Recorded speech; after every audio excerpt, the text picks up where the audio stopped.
Mufeeyo eri abaana. Teekamu nnyo amaanyi olabe ng'omwana wo ayiga Qur'an. Teekayo nnyo amaanyi olabe ng'omwana wo abeera munnaddiini. Teekayo nnyo amaanyi olabe ng'omwana wo abeera n'empisa.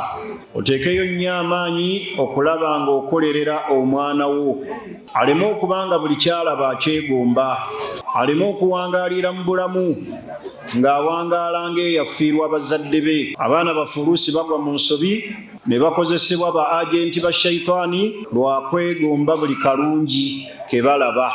Allah bw'aba akuwadde ezzadde teekayo nnyo essira. Ne bw'oliba ovudde mu nsi muno ng'olina ky'obalekedde properties, ojja kuba olina ky'okoze eri obulamu bwabwe.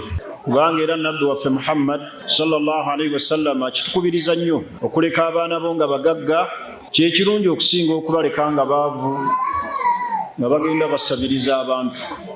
Tufeeyo nnyo eri abaana, tubagunjule, amaaso togajja ku mwana wo. Faayo nnyo ogunjule omwana, ojja kwesiima ng'otuuse mu maaso ga Allah.